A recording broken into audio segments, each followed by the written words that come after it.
Hello friends, नमस्कार। आज के इस वीडियो में हम डिस्कस करने वाले हैं नीट के 35 इयर्स के प्रीवियस ईयर क्वेश्चंस को, जो कि आपके नीट एग्जाम में काफ़ी ज़्यादा बार पूछे जाते हैं। बेसिकली इस सीरीज़ में हम 3 चैप्टर्स को कवर करने वाले हैं, जैसा कि एनसीईआरटी के अकॉर्डिंग मैं दिखा दूँ। जैसे कि फर्स्ट वीडियोस के इंटरनली हमने रिप्रोडक्शन यूनिट के 3 चैप्टर्स को कवर किया था, ठीक है। इस वाले वीडियोस के इंटरनली हम जेनेटिक एंड इवोल्यूशन टॉपिक के यूनिट के 3 चैप्टर्स को कवर करेंगे। Principle of inheritance and variation, दूसरा molecular basis of inheritance and last हमारा इवोल्यूशन चैप्टर को हम डिस्कस करेंगे, ठीक है। तो ये वीडियो काफ़ी इंपॉर्टेंट आपके लिए होने वाला है।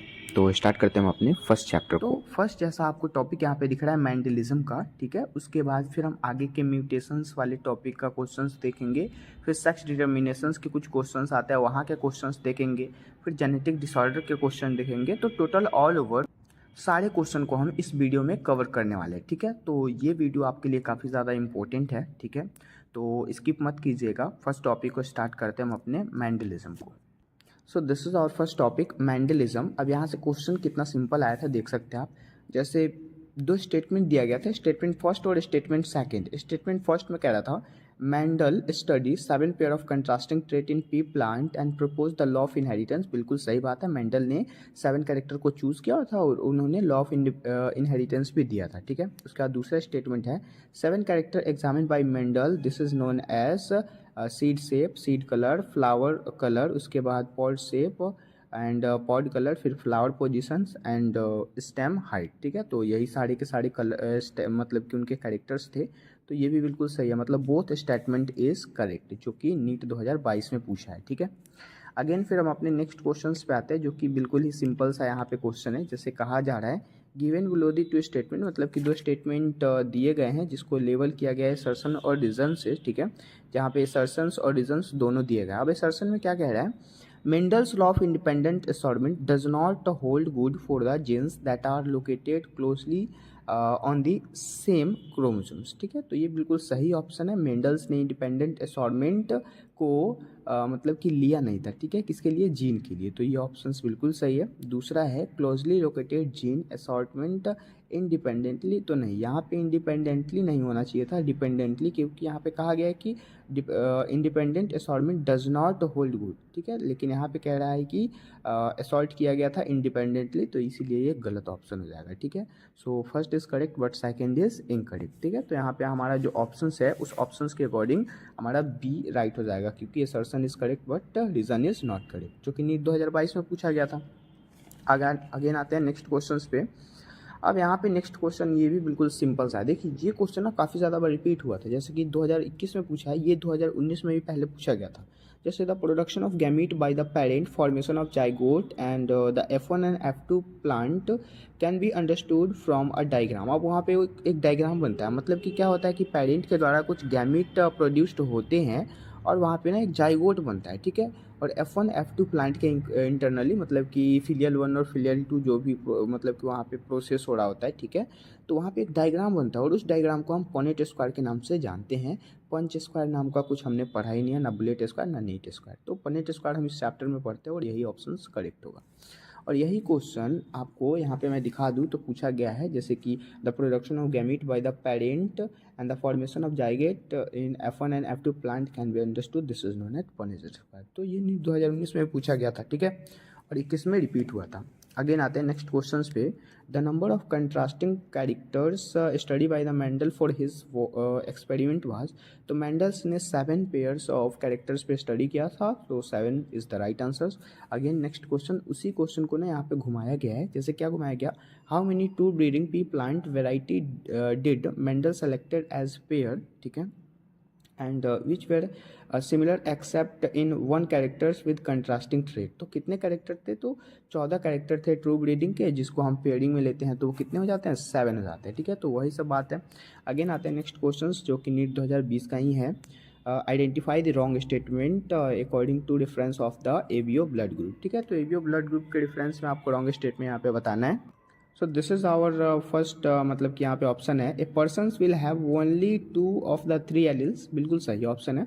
Again when IA and IB are present, अगर IA IB प्रेजेंट होगा एक साथ, तो दे एक्सप्रेस सेम टाइप ऑफ, नहीं सेम कैसे हो जाएगा, अब आई ए आई बी है तो आई ए का हो जाएगा ए ब्लड ग्रुप, आई बी का मतलब बी ब्लड ग्रुप, तो सेम टाइप ऑफ शुगर तो नहीं हो सकते ना, तो this is the incorrect statement, ठीक है, यही इस स्टेटमेंट इनकरेक्ट होगा, रॉन्ग स्टेटमेंट होगा। Again alleles I does not produced any sugar, अगर कोई आई एलील होता है, ठीक है, तो वो कोई शुगर प्रोड्यूस नहीं करता है, ठीक है, और the gene I has 3 alleles, और आई के पास 3 एलील्स होते हैं, तो यहाँ आई है तो इसमें 3 एलील्स है, और आई ए है तो ए ब्लड ग्रुप देगा, और आई बी है तो बी ब्लड ग्रुप देगा, तो सेम टाइप के शुगर नहीं हो सकते, इसलिए B is the right answer.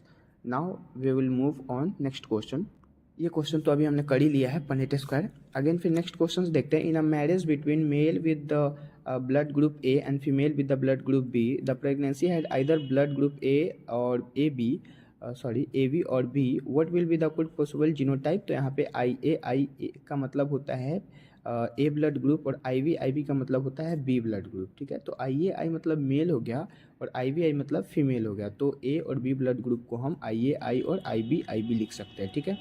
अब आते हैं हम अपने नेक्स्ट क्वेश्चंस पे। नेक्स्ट क्वेश्चंस कह रहा है स्नैपड्रैगन में आपको F1 जनरेशन्स के जो दिए गए हैं फ्लावर्स, वो पिंक फ्लावर्स बताए जा रहे हैं, ठीक है, और F2 जनरेशन में स्नैपड्रैगन के जो फ्लावर्स हैं वो वाइट, रेड और पिंक कलर के, तो आपको इसमें से इनकरेक्ट स्टेटमेंट चूज करना है। तो कह रहा है F1 जनरेशन में, मतलब pink colour in F1 generation, okay, and due to the incomplete dominance, बिल्कुल सही बात है। उसके बाद अब जैसे F2 जनरेशन नहीं हुआ तो इनकम्प्लीट ही रह गया ना। उसके बाद फिर रेशियो ऑफ द F2, अब F1 के बाद जब F2 बनेगा तो 1/4 रेशियो रेड के होंगे, 2/4 रेशियो पिंक के होंगे, और 1/4 रेशियो ये फिर से क्या चीज़ के होंगे, वाइट के होंगे, तो ये भी बिल्कुल सही है। तीसरा ऑप्शन है लॉ ऑफ सेग्रीगेशन, नहीं, यहाँ पे लॉ ऑफ सेग्रीगेशन नहीं बोला जा रहा है, तो ये ऑप्शन गलत हो गया, क्योंकि लॉ ऑफ सेग्रीगेशन वर्क करता है, ठीक है, तो ये ऑप्शन इनकरेक्ट हो जाएगा। अब आता है नेक्स्ट क्वेश्चन पे। Again this is our next question, जो कि नीट 2019 में पूछा गया था। A gene locus has 2 alleles, a capital A and small a, if the frequency of dominant allele capital A is 0.4, then what will be the frequency of homozygous dominant, heterozygous and homozygous recessive individual in the populations? The right answer is B, 0.1 AA, मतलब कि यहाँ पे क्या चीज़ है, homozygous वाला process है, और फिर कैपिटल ए स्मॉल है मतलब कि हेट्रोजाइगस 0.4, तो राइट आंसर बी हो जाएगा, ठीक है। ये चीज़ जो है ना, ये आपको थोड़ा सा रटना पड़ेगा। अगेन आता है फिर next question, select the correct statement. आपको ना यहाँ पे करेक्ट स्टेटमेंट को चूज़ करना है, जैसे कि नीट 2018 में पूछा गया था। तो यहाँ पे कह रहा है कि Speleosomes take part in the translation. This is not incorrect. Sorry, not correct. Again, Punnett square was developed by a British scientist Reginald Punnett. तो ये बिल्कुल सही बात है, ब्रिटिश साइंटिस्ट थे जिन्होंने पनेट स्क्वायर को दिया था, और उनका नाम था रेगिनाल्ड पनेट, जो कि ऑप्शन में नहीं है लेकिन मैंने खुद से लिख रखा है, तो ये आपको याद करना है। अगेन आते हैं नेक्स्ट क्वेश्चन पे। Which of the following characteristics represent inheritance of blood group in the humans? The right answer is dominance. उसके बाद फिर यहाँ पे कोडोमिनेंस और मल्टीपल एलील्स, मतलब कि ये जो है ये लाइन सही, तीनों सही है, डोमिनेंस, कोडोमिनेंस और मल्टीपल एलीलिज्म एलील होते हैं। इनकम्प्लीट डोमिनेंस इसके इंटरनली नहीं आता है, ठीक है। उसके बाद इनकम्प्लीट तो ये पॉलीजेनिक इनहेरिटेंस तो होगा ही नहीं, मतलब 1, 2 and 3 is the right answers. Again next question फिर क्या कह रहा है, which one from those given below the periods of Mendel's hybridization experiment? The right answer is 1856 to 1863, ठीक है, मतलब 1856 से 1863 ईस्वी के बीच हुआ था, तो this is the right answers. Again now the next question is among the following characters, मतलब कि काफ़ी ज़्यादा कैरेक्टर्स दिए गए हैं, which one was the not considered bye Mendel's on his experiment on P. तो आपको इस क्वेश्चन में बताना है कि कौन सा एक्सपेरिमेंट, मतलब कि पी पे कौन सा मतलब कैरेक्टर्स उन्होंने नहीं चूज़ किया था, ठीक है। तो जैसे स्टेम उन्होंने लिया था, उसका ट्राइकोम्स तो कुछ लिया ही नहीं था, तो यही गलत ऑप्शन है। स्टेम टॉल ड्वार्फ के लिए लिया था, सीड जो था वो ग्रीन और येलो के लिए लिया था, और पोर्ट जो था इन्वर्टेड और कंट्रास्टेड के लिए, मतलब कि बी जो होगा यही इनकरेक्ट ऑप्शन है। अगेन फिर हम आते हैं नेक्स्ट क्वेश्चन पे। नेक्स्ट क्वेश्चन कहा जा रहा है द जीनोटाइप, मतलब कि यहाँ पे जीनोटाइप दिया गया है of a husband and wife IAIB, जैसे कि हस्बैंड का दिया है IAIB जो कि AB हो गया, और IAI जो है वो किसका हो गया, वाइफ का हो गया, ठीक है। Among the blood type of their children, how many different genotype and phenotype is possible? अब बताना है कि बच्चे में कैसा मतलब कि जीनोटाइप फिनोटाइप का रेशियो होगा। तो सबसे पहले यहाँ पे दोनों के गुण आएंगे, जैसे AB है तो AB में 3 जीनोटाइप हो जाते हैं और 4 फिनोटाइप फीमेल के लिए, तो this is the right answer. Again now the next question फिर हमारा यहाँ पे मैचिंग पूछा, यहाँ पे हमारा ट्रू ब्रीडिंग के लिए पूछा जा रहा है। तो ट्रू ब्रीडिंग के लिए हमने देखा है कि उन्होंने 14 कैरेक्टर पे काम किया था, ठीक है। उसके बाद फिर इस ऑप्शन के अकॉर्डिंग लगाएंगे, जैसे one that is able to breed its own. तो ये ऑप्शन उससे ज़्यादा, अभी सारे ऑप्शंस को पढ़ लेते हैं, जो सबसे ज़्यादा अच्छा लगेगा उसको लगाएंगे। Produce due to the cross pollination among unrelated नहीं, रिलेटेड प्लांट होना चाहिए। Near homozygous and produced offsprings its own kind, हाँ ये बिल्कुल सही ऑप्शन है, ठीक है। अगेन द नेक्स्ट क्वेश्चन जो कि मैचिंग पूछा गया। अब यहाँ पे नीट 2016 में मैचिंग आया हुआ था कि आपको मैचिंग करना है। जैसे डोमिनेंस को आप कैसे मिलाएंगे, तो डोमिनेंस जो होता है वो एक हेट्रोजाइगस ऑर्गेनिज्म होता है जो कि एलील को एक्सप्रेस करने का काम करता है। तो यहाँ पे हेट्रोजाइगस ऑर्गेनिज्म जो कि एक्सप्रेस कर रहा है किस चीज़ को, एलील को। तो this is the right answer.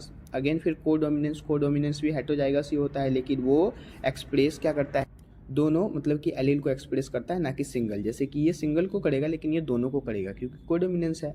तो यहाँ पे ये ओनली था, लेकिन यहाँ पे बोथ है तो बोथ लगाएंगे, मतलब 1 का 2 का 3 हो जाएगा। अगेन प्लियोट्रोपी का यहाँ पे 4th हो जाएगा। A single gene influence many characters, और पॉलीजेनिक इनहेरिटेंस जो होगा वो मेनी जीन्स गवर्न इन अ सिंगल्स कैरेक्टर। तो 2, 3, 4 and 1 is the right answer. Now the next question यहाँ पे है, a tall true breeding garden pea plant cross within the dwarf true breeding garden pea plant when F1 plant is self to the return and genotype where the ratio of। तो यहाँ पे ना क्या होगा कि जब भी F1 जनरेशन की बात की जाएगी तो इनका रेशियो जो होगा वो 1:2:1 का होगा, ठीक है। तो हम उसे चूज़ कर लेते हैं।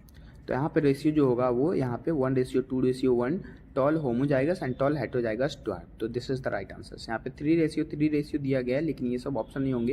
एंड 1:1 है, लेकिन यहाँ पे जो है ये क्या है, हेट्रोजाइगस और होमोजाइगस दिया हुआ है, लेकिन सबसे पहले होमोजाइगस होता है, हेट्रोजाइगस होगा, ठीक है। इसीलिए ये ऑप्शन गलत है, ठीक है। अब आते हैं हम अपने नेक्स्ट क्वेश्चन पे। नेक्स्ट क्वेश्चन यहाँ पे क्या है, ए जीन शो कोडोमिनेंस हैज। तो जीन कैसा कोडोमिनेंस शो करता है, तो वो दोनों एलील्स को एक्सप्रेस करने का काम करता है इंडिपेंडेंटली, ठीक है। और हेट्रोजाइगोट भी उसका इंटरनली बनता है। तो both alleles independently express in the heterozygote. तो this is the right answer. Again आते हैं हम अपने नेक्स्ट क्वेश्चंस पे।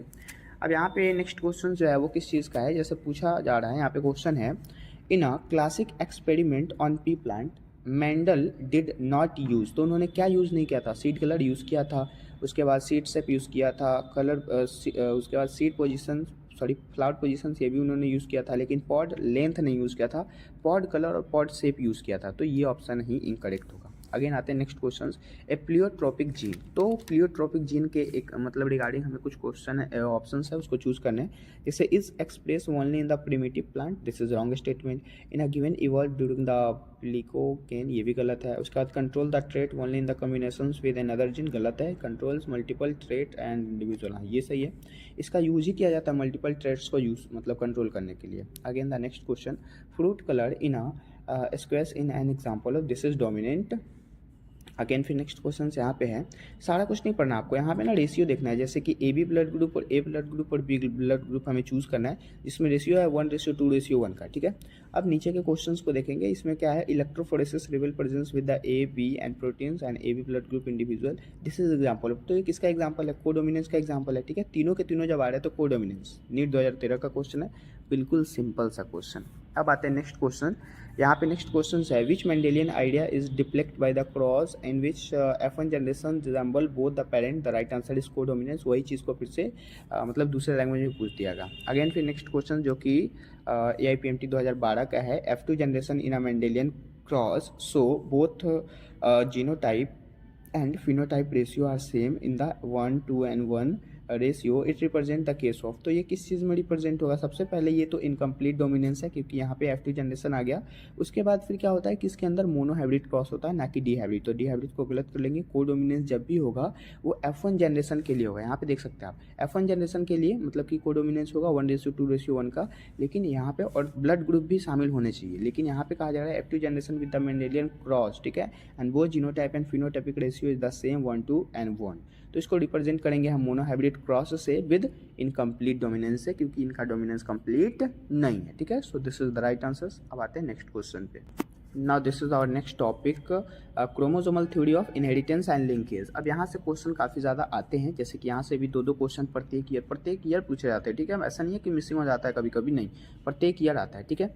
जैसे कि 2022 में क्वेश्चन मतलब कि इस चैप्टर से आया था, लेकिन टॉपिक आगे हम देखेंगे। अभी देखिए, जैसे कि यहाँ पे फर्स्ट क्वेश्चन यहाँ का है, chromosomal theory of inheritance was proposed by तो Sutton and Boveri. Chromosomal theory का नाम है सर्टेन एंड बोवेरी, आप याद कर सकते हैं।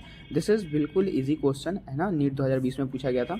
अगेन फिर नेक्स्ट क्वेश्चन यहाँ पे क्या कह जा रहा है, experimental verifications of the chromosomal theory of inheritance was done by Morgan के द्वारा ही क्रोमोसोमल वेरिफिकेशन दिया गया था, किसके लिए, क्रोमोसोमल थ्योरी के लिए, ठीक है। तो chromosomal theory of inheritance propose किया था सर्टेन एंड बोवेरी में, लेकिन मॉर्गन साहब ने क्या किया था, को उसका एक्सपेरिमेंटल वेरिफिकेशन दिया था, ठीक है। तो इन दोनों में आपको अंतर समझ में आना चाहिए। अगेन फिर next question, crossing over take place between which chromatid are and which stage of the cell cycle? The right answer is D, non-sister chromatid of the homologous chromosome at Pachytene stage of the prophase. So this is the right answer.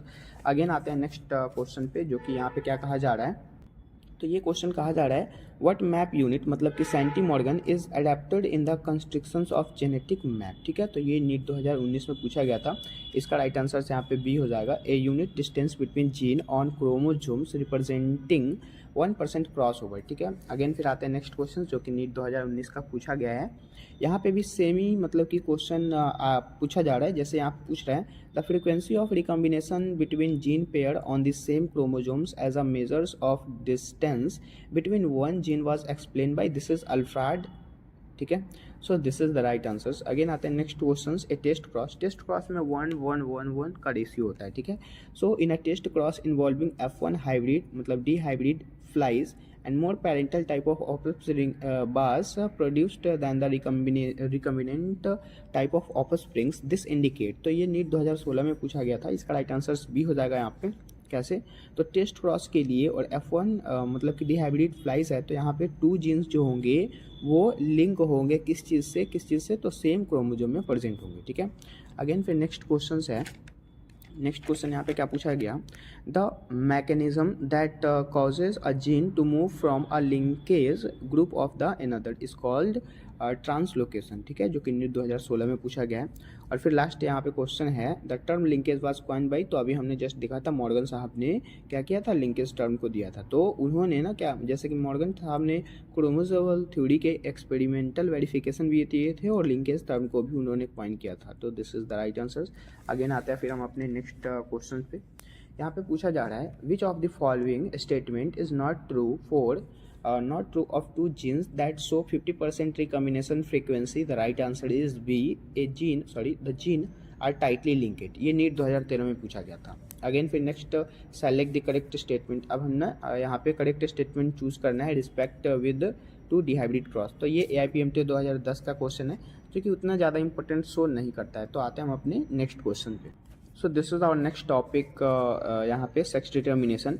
अब sex determination से बिल्कुल ही वरदान question समझिए कि यहाँ से जो भी क्वेश्चन आते हैं वो काफ़ी ज़्यादा हल्के होते हैं और आपसे बिल्कुल ही इजी टाइप से ये बन जाएंगे, ठीक है। जैसे कि यहाँ क्वेश्चन पूछा गया, XO type of sex determination can be found in grasshopper. याद करना है, एक्सो पे ही पूछा जाता है, हर साल क्वेश्चन एक्सो पे ही आते हैं, ठीक है। ज़्यादातर क्वेश्चन जो होते हैं यहीं से ग्रास हॉपर से रिलेटेड आते हैं। तो सबसे पहले आपको ग्रास हॉपर देखना है, XO type of sex determination grasshopper, this is the question asking in NEET 2022। Again फिर नेक्स्ट क्वेश्चन है, अब यहाँ पे हमें एक्सो देखना है, एक्सो तो नहीं है, यहाँ पे है एक्सो, तो यहाँ पे हम किस चीज़ को मिला देंगे, ग्रास हॉपर, इसका 2 हो जाएगा, मतलब कि फीमेल गैमीटोफाइट है। अब जैसे कि ग्रास हॉपर को हमें मिलाना है, तो यहाँ पे ग्रास हॉपर का एक्सो तो होता ही है, जैसे कि एक्स और एक्सओ हो जाएगा सेक्स डिटर्मिनेशन का मेथड, तो उसको हम फीमेल हेट्रोगैमिटी भी बोलेंगे, क्योंकि यहाँ पे एक्स और एक्स रहता तो होमोगैमिटी, लेकिन एक्सओ हो गया तो हेट्रोगैमिटी भी इसको बोला जाता है, ठीक है। और फिर इसका राइट आंसर 2 हो जाएगा। अगेन एक्स और XY मेथड जो होता है वो उस सेक्स डिटर्मिनेशन को बोलता है फीमेल होमोगैमिटी, ठीक है, क्योंकि ये दोनों जो है वो सेम मिल गया, XX और XY मिल गया, ठीक है। तो ये होमोगैमिटी हो गया, और XX और X0 हो गया तो वो हेट्रोगैमिटी हो गया। फिर कैरियो टाइप ऑफ 45, तो इसको टर्नर सिंड्रोम से मिलाते हैं। और अब देखिए, जैसे कि यहाँ ग्रास हॉपर है, तो ग्रास हॉपर को तो हमने एक्सो टाइप ऑफ सेक्स डिटर्मिनेशंस को देखा था, लेकिन यहाँ पे जो ऑप्शंस है ZW and ZZ method of sex determination, इसको भी ग्रास हॉपर के मेथड सेक्स डिटर्मिनेशंस के बोले जाते हैं, ठीक है। तो इसका राइट आंसर 2, 4, 1 एंड 3 हो जाएगा। अब आते हैं हम अपने नेक्स्ट क्वेश्चन पे। नेक्स्ट क्वेश्चन से यहाँ पे क्या पूछा गया है, जैसे कि यहाँ पे क्वेश्चन कहा जा रहा है select the correct incorrect statement, select the correct incorrect statement. यहाँ पे नीट 2019 में पूछा गया था, जैसे in male grasshopper 50% of sperm have no sex chromosome, ये बिल्कुल गलत है, 100% होना चाहिए था, मतलब नो नहीं आना चाहिए था यहाँ पे। In domesticated fowl sex of the pregnancy dependents on type of sperm rather than egg, बिल्कुल सही बात है, ठीक है। तो राइट आंसर यहाँ पे ये सही हो जाएगा, ये इनकरेक्ट स्टेटमेंट है, ठीक है। अब आते हैं नेक्स्ट क्वेश्चन पे, जो कि क्या कहा जा रहा है which of the following pair is wrongly match, मतलब कि इनमें से कौन रॉन्ग मैच किया गया है, ठीक है। तो ये नीट 2018 में पूछा गया था।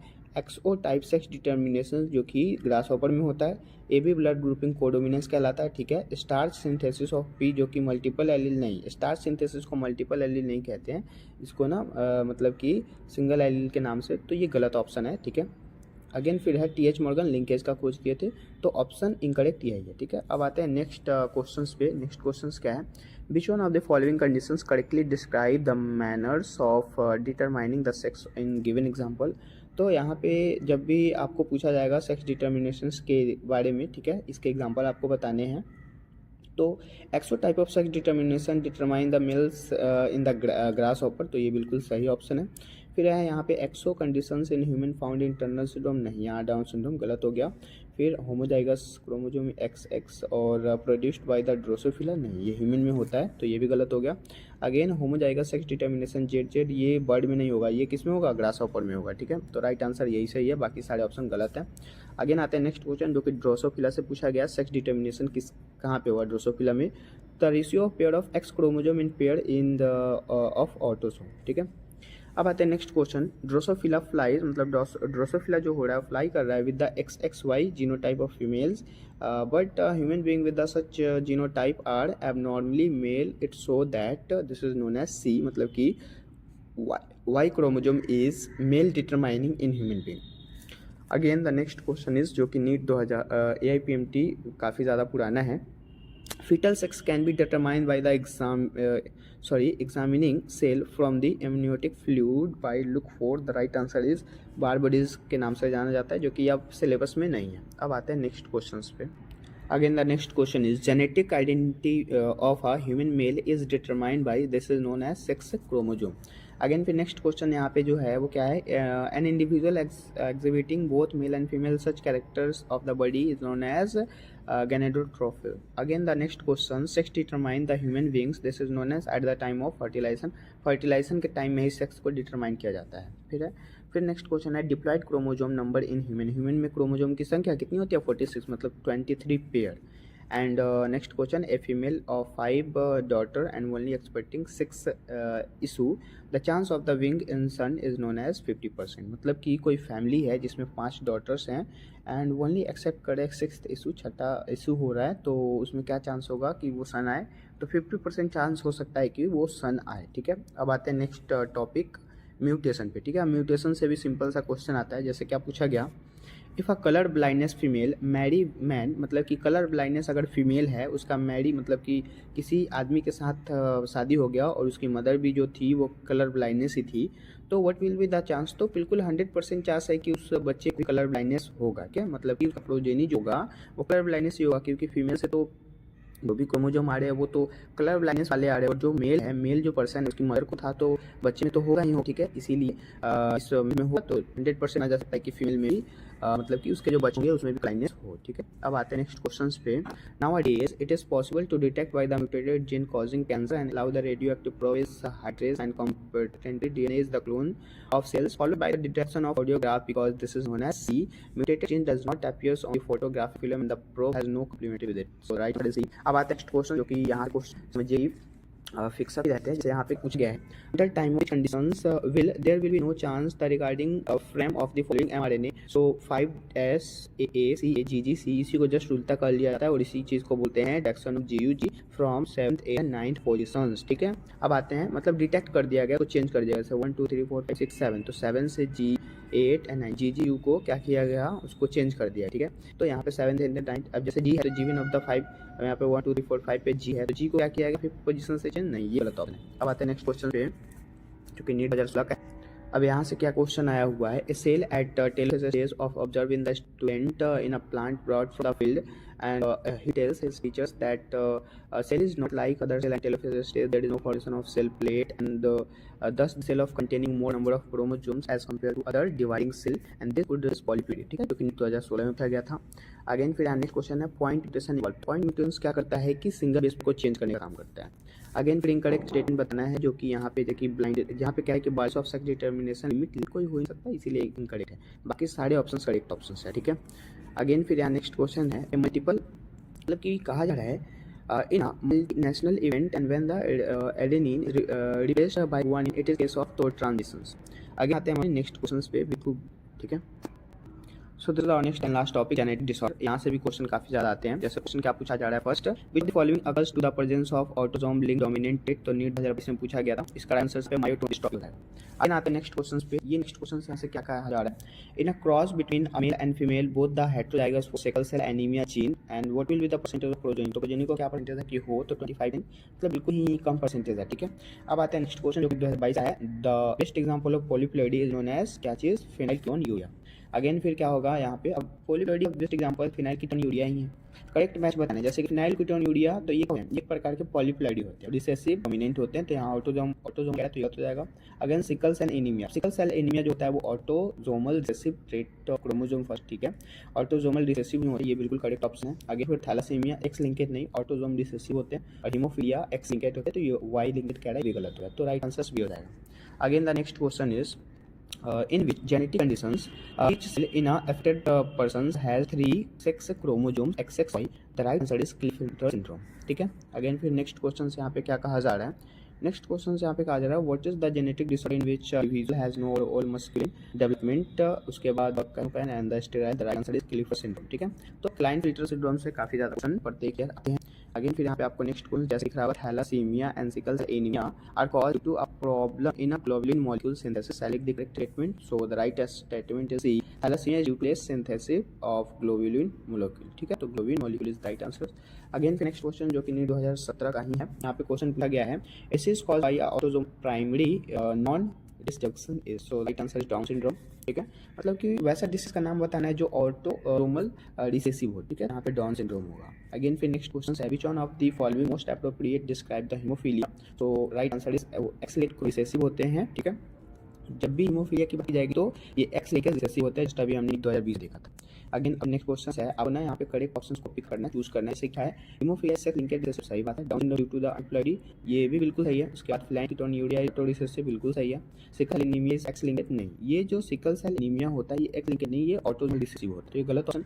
तो राइट आंसर यहाँ पे 1 2 3 इज द करेक्ट ऑप्शन. ठीक है. और गलत है.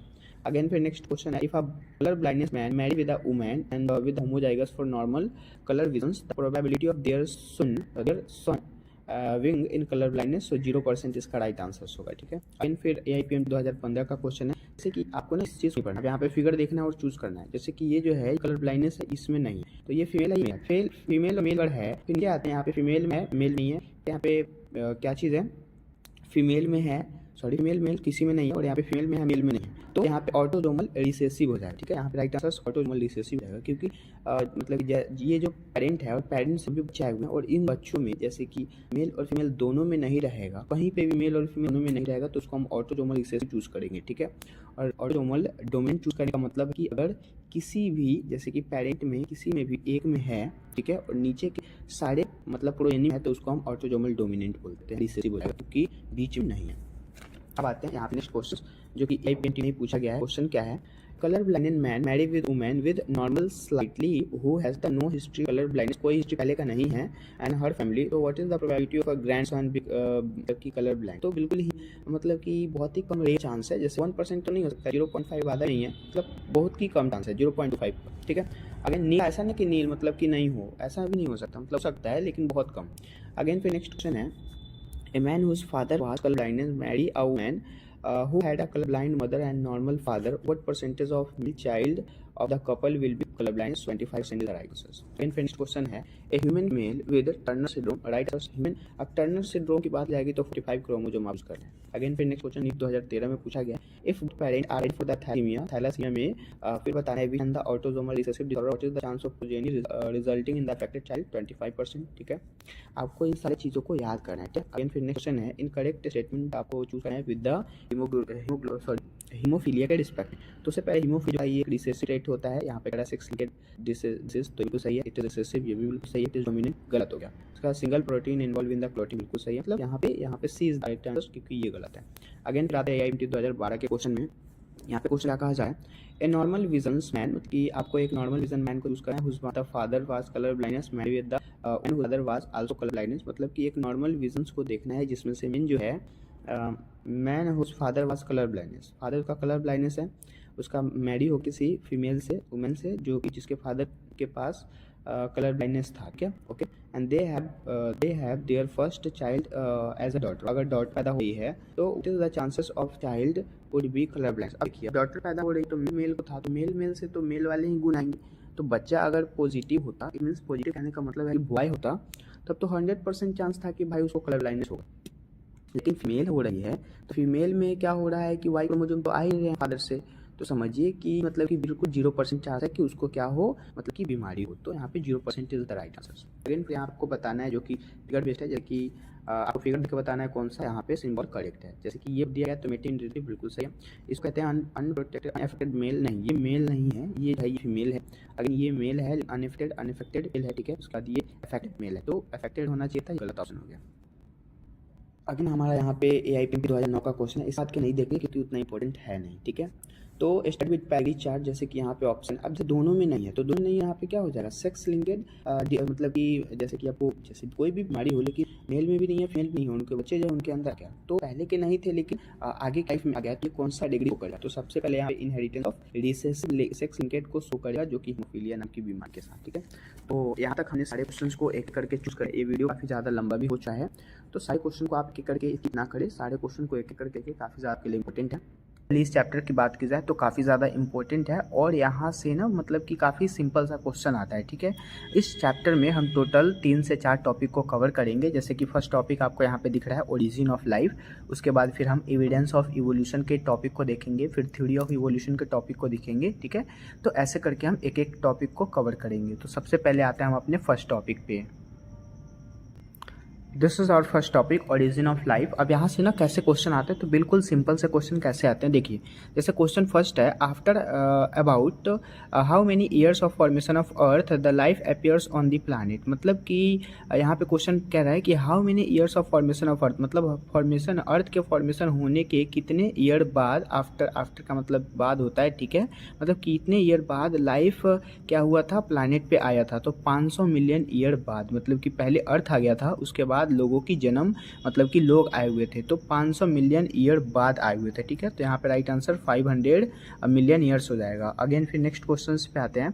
यहाँ पे क्वेश्चन है, from his experiment SL Miller produced amino acid by mixing the following in the closest flask. ठीक है, तो नीट 2020 में पूछा गया था, इसका राइट आंसर यहाँ पे डी हो जाएगा. ओके, अगेन आते हैं फिर हम अपने नेक्स्ट क्वेश्चंस पे. नेक्स्ट क्वेश्चंस कहा जा रहा है variations cause by mutation as proposed by Hugo de Vries are. तो इसका right answer random and directional less हो जाएगा, जो कि नीट 2020 में पूछा गया था, बिल्कुल NCERT के लाइन. अगेन फिर नेक्स्ट क्वेश्चंस पे आते हैं. According to Hugo de Vries, मतलब कि एक साइंटिस्ट है हैग डी वेरियस. ठीक है, तो इनके अकॉर्डिंग क्या हुआ था, मैकेनिज्म ऑफ इवोल्यूशन दिया गया था, इसी को हम साइटेशंस बोलते हैं. ठीक है, अगेन फिर आते हैं नेक्स्ट क्वेश्चंस पे. नेक्स्ट क्वेश्चंस कहा जा रहा है, फॉलोइंग आर दी 2 स्टेटमेंट, मतलब कि काफ़ी ज़्यादा यहाँ पे स्टेटमेंट दिए गए हैं जिसमें से 2 स्टेटमेंट आपको दिया गया है. ठीक है, regarding the origin of life, origin of life के रिगार्डिंग में, उसमें से आपको बताना है कौन सा करेक्ट है कौन सा इनकरेक्ट है. तो फर्स्ट स्टेटमेंट है, the earliest organism that appears on the earth were non green and presumably यहाँ पे लिखा है एनोमस। तो ये ऑप्शन जो है बिल्कुल ही करेक्ट ऑप्शन है, ठीक है। अब आते हैं फिर नेक्स्ट हमारे जो ऑप्शन है, जैसे कि यहाँ कह रहा है the first autotrophic organism were the chemo autotrophs that never release organism, ठीक है, मतलब ऑक्सीजन, ठीक है। तो यहाँ पे इसका राइट आंसर है, ये भी मतलब स्टेटमेंट बिल्कुल करेक्ट है। तो first and second both statement are correct. Again आते हैं फिर हम अपने नेक्स्ट क्वेश्चंस पे। यहाँ पे नेक्स्ट क्वेश्चंस क्या कहा जा रहा है, which of the following is the correct sequence of events in the origin of life, ठीक है। तो यहाँ पे हम देखेंगे इन सारे ऑप्शंस में कौन सा सबसे पहले स्टेटमेंट आता है। तो यहाँ लिखा है फॉर्मेशन ऑफ द प्रोटोबायोंट, ये तो सबसे लास्ट का टॉपिक है। Again synthesis of organic monomers, हाँ ये सबसे पहले होगा, है ना। ऑर्गेनिक मोनोमर्स का सबसे पहले सिंथेसिस होगा, मतलब सिंथेसिस वाला काम सबसे पहले होगा और पहले मोनोमर का काम होगा, क्योंकि मोनोमर का लेयर सबसे पहले बनेगा, उसके बाद फिर पॉलीमर का लेयर बनेगा, मतलब सिंथेसिस होगा। अगेन फिर क्या होगा कि प्रोटोबायोंट का फॉर्मेशन होगा और तब जाके DNA basis genetic material format होंगे, ठीक है। मतलब कि मतलब कि यहाँ पे राइट आंसर्स क्या हो जाएगा 2, उसके बाद 3, 1 एंड 4, 2, 3, 1 एंड 4, ठीक है। अगेन आते हैं फिर हम अपने नेक्स्ट क्वेश्चंस पे। Which one of the following is incorrect about the characteristics of protobiont and cultivate the macrophages and investigates are the earlygenic origin of the life। तो इसका राइट आंसर यहाँ पे डी हो जाएगा, they could maintain an internal environment, okay. Again आते हैं फिर हम अपने नेक्स्ट क्वेश्चंस पे। यहाँ पे कहा जा रहा है which one of the following pairs of in terms correctly belong to the category of origin maintain against at. तो इसका राइट आंसर यहाँ पे क्या हो जाएगा, इसका राइट आंसर यहाँ पे सी हो जाएगा, ठीक है। यहाँ पे क्या है, nephridia of the earthworm and Malpighian tubules of cockroach. तो ये एक्सक्रीटरी ऑर्गन को रिलीज करता है, मतलब कि ये ऑप्शन बिल्कुल करेक्ट है। बाकी सारे ऑप्शन जो हैं वो इनकरेक्ट ऑप्शन है, ठीक है। अब आते हैं नेक्स्ट क्वेश्चन पे। ये क्वेश्चन AIPMT 2007 का है। यहाँ पे क्वेश्चन कह रहा है the concept of chemical evolution is based on, जो भी मतलब कि केमिकल इवोल्यूशन के कंसेप्ट है वो किस चीज़ पे बेस्ड होते हैं। तो वो सबसे पहले कि वहाँ पे पॉसिबिलिटी है कि नहीं ओरिजिन ऑफ लाइफ की, ठीक है, by the combination of chemical under the suitable environment condition, मतलब कि अच्छा कंडीशन भी होने चाहिए ताकि ओरिजिन हो सके लाइफ का, ओके। तो ये ऑप्शन बिल्कुल करेक्ट है। अगेन फिर आते हैं नेक्स्ट क्वेश्चन पे। नेक्स्ट क्वेश्चन है evolutionary history of an organism is known as. तो इसको क्या बोलते हैं, फाइलोजेनी बोलते हैं, जो कि सिंपल सा क्वेश्चन है। अगेन आते हैं फिर नेक्स्ट क्वेश्चन पे। Which one of the following amino acid was not found to be synthesized in Miller experiment. The right answer is यहाँ पे ग्लूटामिक एसिड हो जाएगा, ठीक है। अगेन फिर यहाँ पे नेक्स्ट क्वेश्चन क्या कह रहा है, which one of the following experiment suggest that simplest living organism could not have originated sporogenous from non living matter, ठीक है। तो इसका राइट आंसर जैसे कि यहाँ लिखा है larva could appears in the decaying and organic matter, ये तो बिल्कुल ही ऑप्शंस गलत लग रहा है। माइक्रोब्स डिडंट अपीयर इन, गलत ऑप्शंस है। अगेन नेक्स्ट ऑप्शन है microbes appear from the underslide organic matter, ये भी ऑप्शन गलत लग रहा है क्योंकि यहाँ पे क्या कह रहा है कि अनस्टेरिलाइज्ड होना चाहिए, तो ये ऑप्शंस गलत हो गया। उसके बाद लिखा है मीट वाज नॉट स्पॉइल, हाँ बिल्कुल सही बात है, मीट जो होता है वो स्पॉइल नहीं हो सकते when heated and kept slide in a vessels, तो ये आंसर बिल्कुल सही कहा जा रहा है। अगेन फिर नेक्स्ट क्वेश्चन है अकॉर्डिंग टू अ ओपेरॉन के अकॉर्डिंग आपको बताना है कि विच one of the following was not present in the primitive atmosphere of the अर्थ, मतलब कि the right answer is oxygen. Again the next question is identify the correct statement. आपको ना यहाँ पे सीक्वेंस दिया गया और उसी सीक्वेंस में बताना है कि सबसे पहले कौन से सीक्वेंस सही होंगे in appears during the course of evolution on the earth, ठीक है। तो सबसे पहले लिखा है ग्लूकोज, उसके बाद एमाइनो एसिड, न्यूक्लिक एसिड नहीं, सबसे पहले होता है एमोनिया, फिर एमाइनो एसिड, फिर प्रोटीन और तब जाके न्यूक्लिक एसिड, मतलब B is the right answers. Again आते हैं नेक्स्ट क्वेश्चन पे द फर्स्ट ऑर्गेनिज्म वेयर, तो फर्स्ट ऑर्गेनिज्म यहाँ पे कीमो हेट्रोट्रॉप्स हो जाएगा। अगेन फिर नेक्स्ट क्वेश्चन है which was absent in the atmosphere at the time of origin of life, the right answer is O2, okay. Again फिर आते हैं नेक्स्ट क्वेश्चन पे origin of species was written by, तो ओरिजिन ऑफ स्पेसीज जो है वो Darwin ने लिखा था, ठीक है, ओरिजिन ऑफ स्पेसीज नाम की बुक। अगेन फिर इवोल्यूशन क्या है, मतलब कि यहाँ पे जो ऑप्शन है उसमें से आपको करेक्ट ऑप्शन चूज़ करना है इवोल्यूशन के अकॉर्डिंग, ठीक है, मतलब कि इवोल्यूशन के बारे में। तो अगेन यहाँ पे लिखा है progressive development of the races, ये बिल्कुल करेक्ट नहीं लग रहा है। उसके बाद histone and development of races along with the varieties, this is correct option.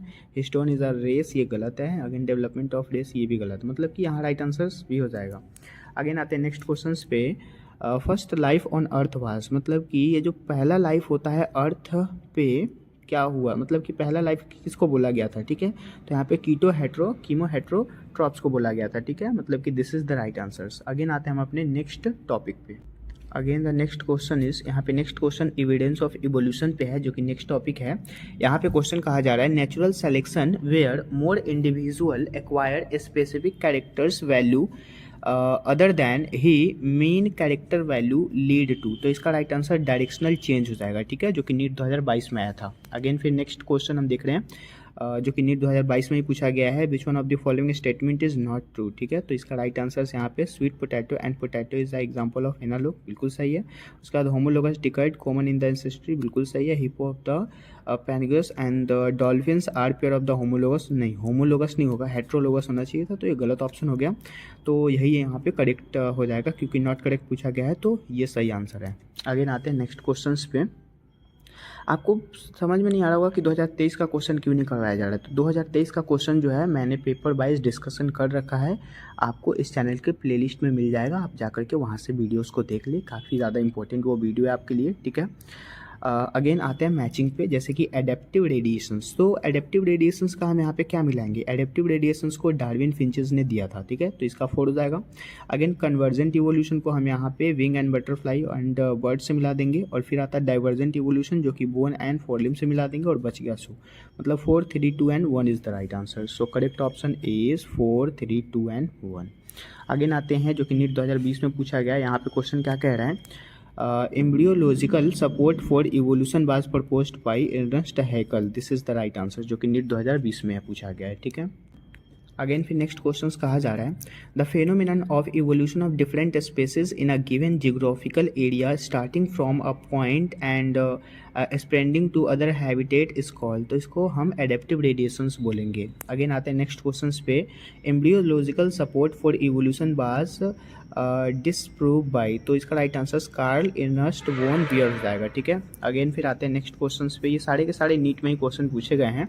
Again question कहा जा रहा है which of the following refers to the correct example of organism which have evolve due to the changes of environment brought about the anthropogenic actions. तो इसका right answer यहाँ पे क्या हो जाएगा, जैसे Darwin finches of the geographical island, गलत option है ना। जैसे अभी हमने बताया कि डार्विन फिंचेस ने क्या किया था, यहाँ पे डार्विन फिंचेस ने यहाँ पे एडेप्टिव रेडिएशंस को फाइंड किया था, लेकिन यहाँ पे क्या कह रहा है कि डार्विन फिंचेस ऑफ यहाँ पे गैलेकोफिश, तो ये तो ऑप्शन गलत है आइलैंड के अकॉर्डिंग। अगेन फिर है हार्बिसाइड रेसिस्ट वीड्स, बिल्कुल सही है। ड्रग रेसिस्ट इकोराइड, ये भी सही है।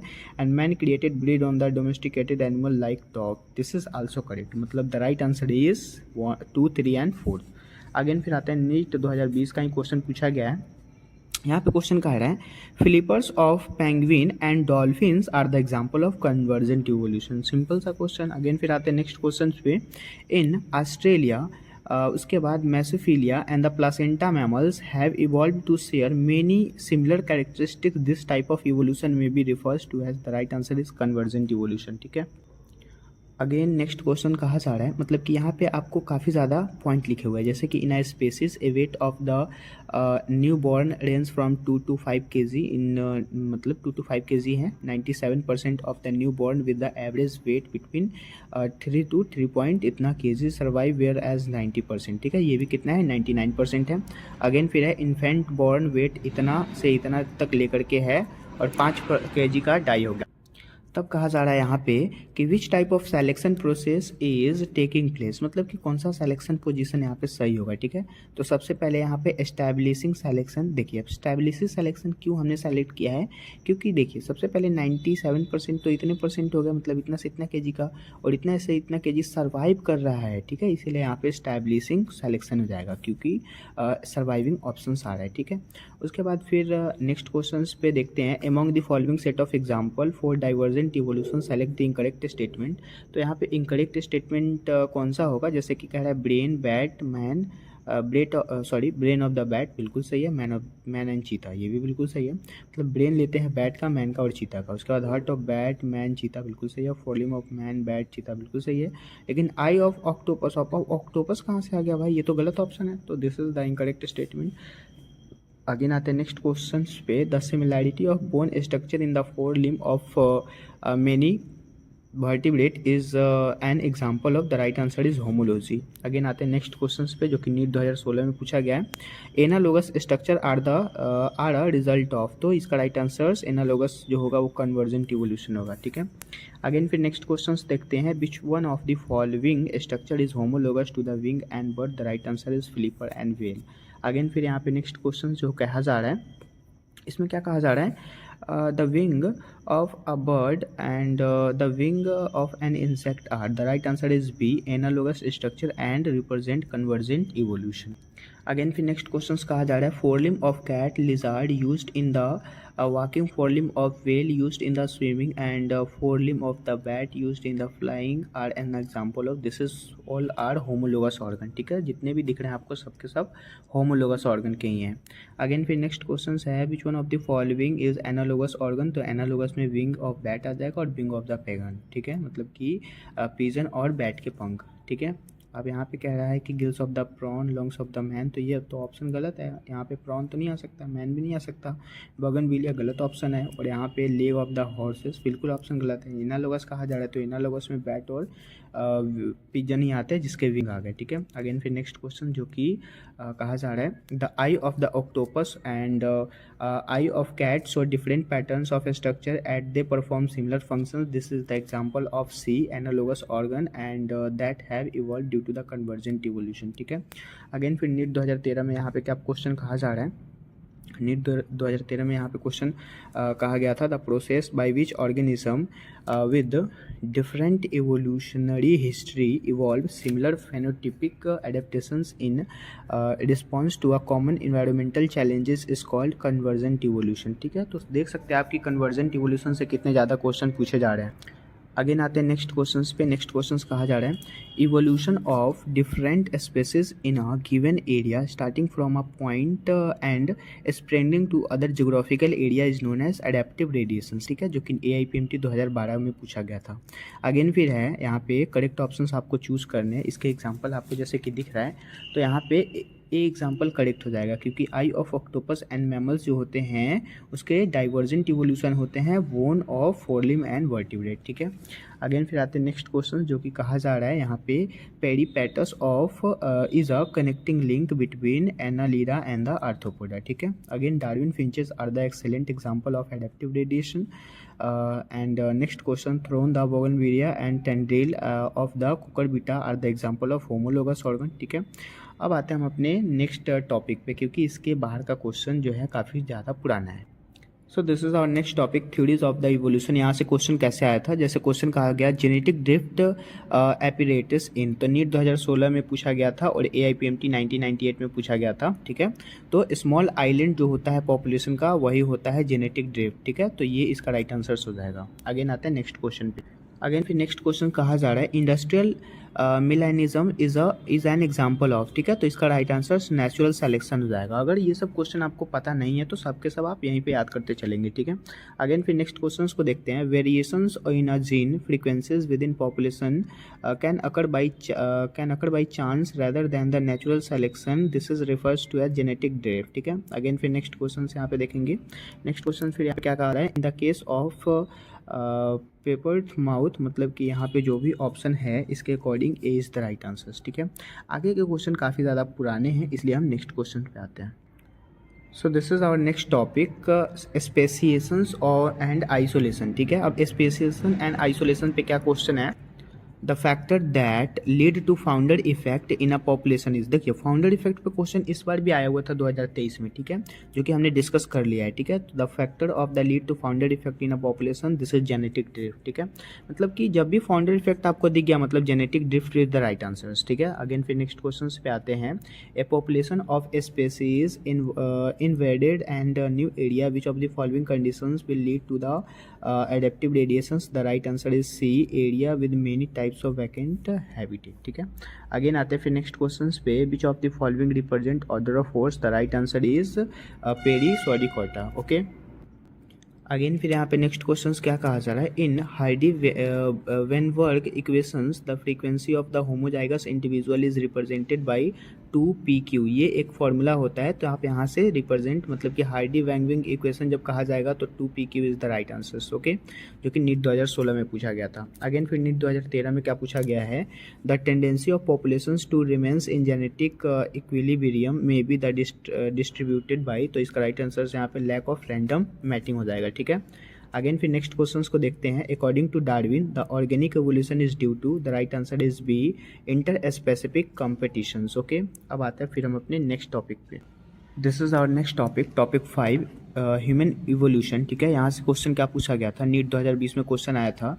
A hominidae fossils discovered in Java in 1891 now extinct having cranial capacity about 900 cc, तो 900 cc किसका होता है, होमो इरेक्टस का, और 1400 cc अगर आ जाएगा तो नेंथरमैन का, ठीक है। ये सब आपको याद रखना है जो कि पूछा जाता है। अगेन फिर आते हैं नेक्स्ट क्वेश्चंस पे। यहाँ पे जो नेक्स्ट क्वेश्चंस पूछा जा रहा है ये क्या कहा जा रहा है यहाँ पे, विच of the following statement is correct about the origin and evolution of man, तो नीट 2019 में पूछा गया था। इसका राइट आंसर यहाँ पे Neanderthal man live in Asia between 1 lakh से 40,000 ईयर्स बैक, ठीक है। मतलब कि वही 1 लाख से 40,000 ईयर बैक देखा जाए तो उस टाइम में नेंथरल मैन जो होते थे वो एशिया में क्या करते थे कि लिविंग थे, जीवित थे, ठीक है।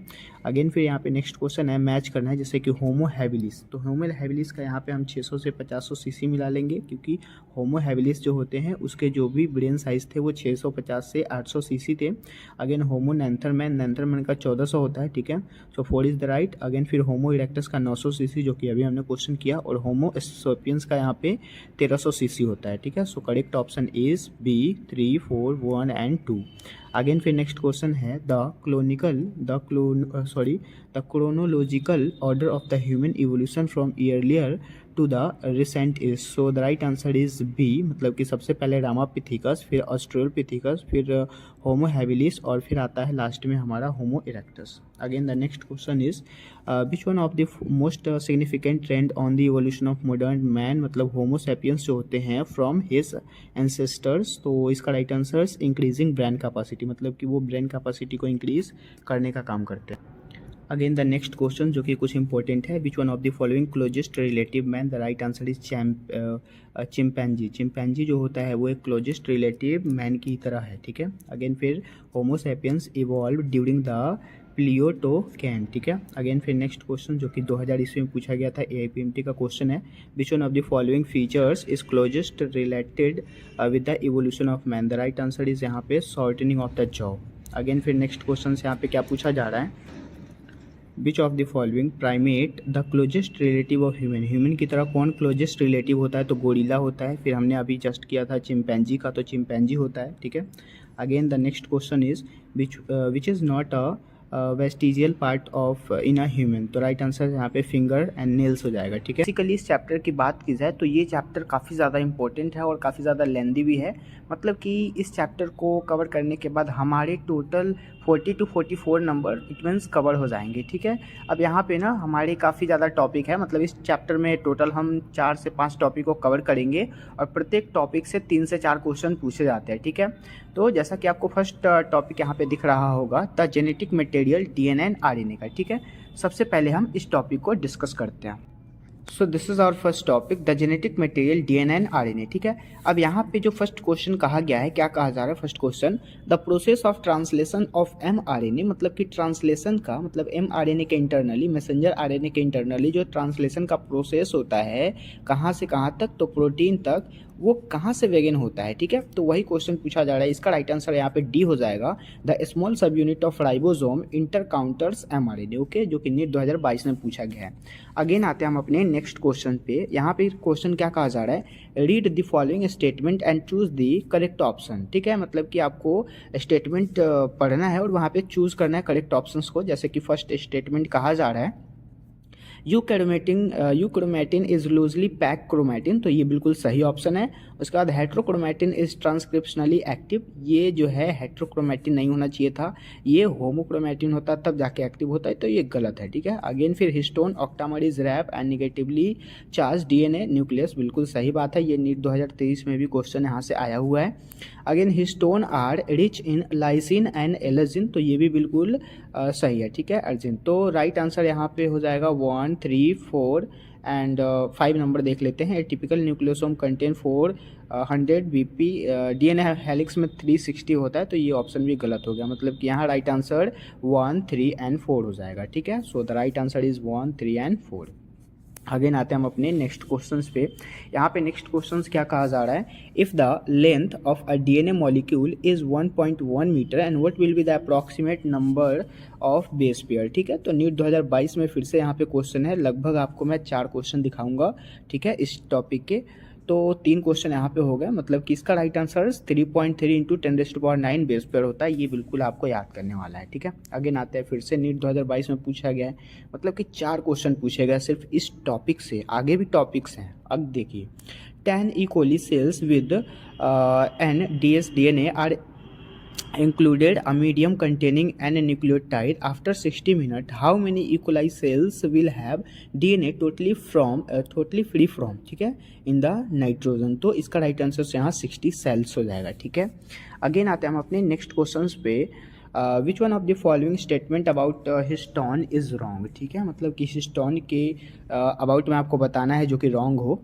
तो histone are organised to form a unit of 8 molecule, बिल्कुल ही सही ऑप्शन है ये। Again the pH of histone is slightly acidic, नहीं, ये जो पीएच होता है ना हिस्टोन प्रोटीन का, वो बेसिक होता है, ठीक है, ना कि एसिडिक, तो ये ऑप्शन गलत हो गया और हमें रॉन्ग स्टेटमेंट ही चूज़ करना है, तो ये रॉन्ग हो जाएगा।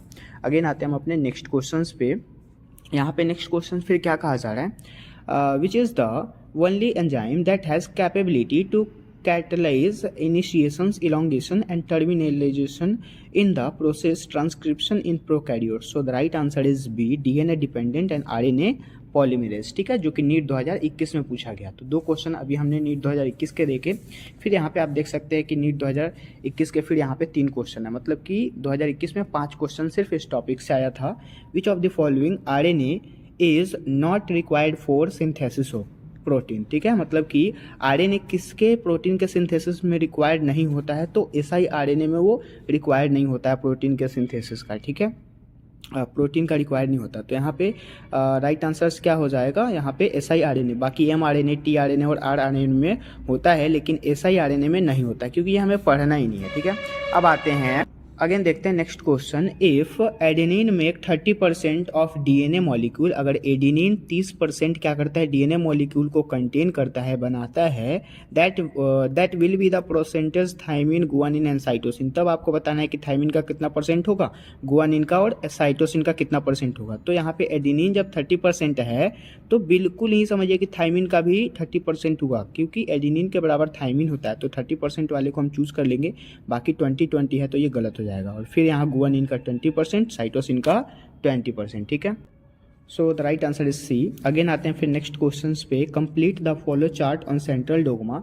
तो सेंट्रल डोगमा में जो चार्ट बनते हैं वो सबसे पहले रेप्लिकेशन का प्रोसेस होता है, फिर ट्रांसक्रिप्शन का, फिर ट्रांसलेशन का, और तब जाके प्रोटीन बनता है। ठीक है, सबसे पहले रेप्लिकेशन होगा, डीएनए को तोड़ेंगे, वहाँ पे रेप्लिकेट होगा, फिर जाके ट्रांसक्रिप्शन होगा, तब ट्रांसलेशन होगा, और तब जाके प्रोटीन होगा। So C is the right answer.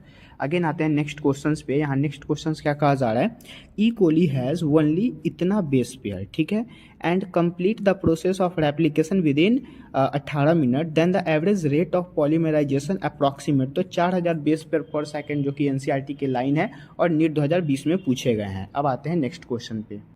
Again this is our next question. यहाँ पे ये जो क्वेश्चन कहा जा रहा है, name the enzyme that facilitate opening of DNA helix during transcription. तो ट्रांसक्रिप्शंस के ड्यूरिंग में देखा जाए जब डीएनए हेलिक्स क्या होता है, मतलब कि यहाँ पे जो भी एंजाइम है वो ओपन होता है डीएनए हेलिक्स के ड्यूरिंग, तो वो क्या होगा कि आरएनए पॉलीमरेज बनाएगा। ठीक है, तो राइट आंसर आरएनए पॉलीमरेज हो जाएगा। अगेन फिर नेक्स्ट नीट 2020 में पूछा गया था, who coin the term kinetin. तो काइनेटिन टर्म को स्कोग और मिलर साहब से फेमस है कि मिलर ने क्या किया था, काइनेटिन का खोज किया था, उन्होंने उस चीज़ का आविष्कार किया था। तो राइट आंसर यहाँ मिलर हो जाएगा। अगेन फिर देखते हैं नेक्स्ट क्वेश्चंस को जो कि नीट 2020 में ही पूछा गया है। In the polynucleotide chain of DNA, मतलब कि डीएनए के पॉलीन्यूक्लियोटाइड चैन में एक नाइट्रोजन बेस लिंक हो जाता है अगर OH से, तो उसको हम 1 डिग्री मतलब कि 1' सी पेंटोज कहते हैं। ठीक है, 1' सी पेंटोज। तो this is the right answers. Again फिर नीट 2020 में पूछा गया है next questions, the term nuclein in for a genetic material was coined bye, this is Miescher. जबकि न्यूक्लिन का पूछा जाएगा तो मिस्चर, और जब भी आपको काइनेटिन पूछेगा तो मिलर। अब आते हैं नेक्स्ट क्वेश्चंस पे। यहाँ पे फिर क्या पूछा जा रहा है, which of the following statement is correct, मतलब कि इनमें से कौन सा स्टेटमेंट है जो कि करेक्ट है। तो इस क्वेश्चन में कहा जा रहा है which of the following statement is correct. ठीक है, so adenine paired with thymine through 1 OH, तो ये बिल्कुल इनकरेक्ट स्टेटमेंट है। Adenine paired with thymine through the 3 base bond, ये भी गलत है। Adenine doesn't pair with thymine, ये भी गलत है। Adenine paired with the thymine through the 2 मतलब कि 2 हाइड्रोजन बॉन्ड, ये बिल्कुल सही बॉन्ड है। ठीक है, सो 15 का राइट आंसर यहाँ डी हो जाएगा। अगेन आते हैं फिर नेक्स्ट क्वेश्चन पे जो कि नीट 2020 में ही पूछा गया है। तो लगभग नीट 2020 में 6 से 7 क्वेश्चन पूछे गए थे सिर्फ इस टॉपिक से। तो समझ जाइए कि एक एक टॉपिक से ही 20 मतलब कि 6 से 7 क्वेश्चन आ जाते हैं। अब देखिए, if the distance between 2 consecutive base pair is 0.34 nanometer and the total number of base pair of a DNA helix double model and a typical mammalian cell is 6.6 into 10⁹ base pair, then the length of DNA is approximately 2.2 metre, जो कि NCERT का line है। अब आता है next question पे, in RNAi the genes are silence. तो इसका राइट आंसर DS RNA हो जाएगा। ठीक है, अब आते हैं फिर नेक्स्ट क्वेश्चंस पे जो कि नीट 2019 का ही है। अभी तक हमने टोटल 17 क्वेश्चन डिस्कस किया है। 2022 से लेकर के 2020 तक ही इतना क्वेश्चन पूछ लिया गया है। देख सकते हैं आप कितनी ज़्यादा वेटेज है इस चैप्टर के।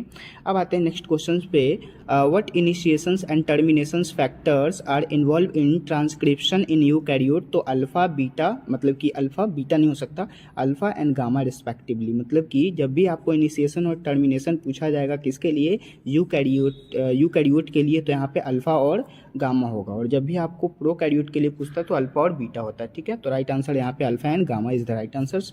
अगेन फिर नेक्स्ट क्वेश्चन जो कि नीट 2019 का ही है, which scientist approximate prove that DNA is the sole genetic material in bacteriophages. Right answer Hershey and Chase experiment उसको बोला जाता है। ठीक है, तो समझिए कि सब के सब एनसीईआरटी के बिल्कुल लाइन ही पूछे गए हैं। What will be the sequence of mRNA produced, मतलब कि कौन सा सीक्वेंस mRNA प्रोड्यूस्ड करता है by the following stretches of DNA। तो आपको यहाँ पे देख के आंसर देना है। जैसे कि ATGC है, तो इसको हमें क्या करना पड़ेगा, उल्टा करना पड़ेगा। जैसे कि ATGC, ATCGGG जो भी है, इसके टेम्पलेट स्टैंड, मतलब कि इसको जस्ट उल्टा करना होता है। तो ATGC था, तो T को हम ना क्या करेंगे कि T जो है वो क्या है, थायमिन है। थायमिन को हम यूरोक्रोमिन मतलब U में चेंज कर देंगे। तो U वाला यहाँ A है, यहाँ U है, यहाँ A है। तो A वाले तो गलत हो गया पहले ही A वाले को कट कर लीजिए आप। यहाँ पे बच गया U, ये बच गया U। अब यहाँ पे U होगा सबसे पहले, जैसे कि T का U हो जाएगा क्योंकि हमें RNA में चेंज करना है। जैसे कि DNA जो है mRNA में हमें चेंज करना है, सीक्वेंस बनाना है mRNA का, क्योंकि सबसे पहले वो DNA का था। ठीक है, तो यहाँ पे हो जाएगा U, उसके बाद A इस साइड आ जाएगा, तो UA, यहाँ पे क्या है UA। ठीक है, उसके बाद फिर हो गया CGC, तो CG होना चाहिए था, CG। ठीक है, यहाँ पे CG, ये भी सही है। उसके बाद फिर देखेंगे, इस चारों को हमने कंप्लीट कर लिया, इसको 4 बेस पे बोलते हैं। फिर यहाँ पे T है तो UACG हो जाएगा, UACG। यहाँ पे क्या है UACG, ये भी बिल्कुल सही है, यहाँ तक तो सही है। उसके बाद फिर हम आगे देखते हैं, UACG हो गया, एंड फिर ATGC को हम यहाँ पे T को फिर चेंज कर लेंगे U में, तो UACG हो जाएगा। फिर यहाँ पे UACG आ गया, यहाँ पे UACG, ये भी सही है। लास्ट वाले हम देख लेते हैं। फिर लास्ट वाला क्या कह रहा है, लास्ट वाला मतलब TC UACG यहाँ पे हो गया। फिर CAT है, तो AC और T को हम U बना देंगे, ठीक है। तो यहाँ पे राइट आंसर क्या हो जाएगा, GUC एंड यहाँ पे UAG। अब जैसे कि बीच में जो है, जैसे कि यहाँ पे 5 डैश था, यहाँ पे 3 डैश था, यहाँ 3 डैश है।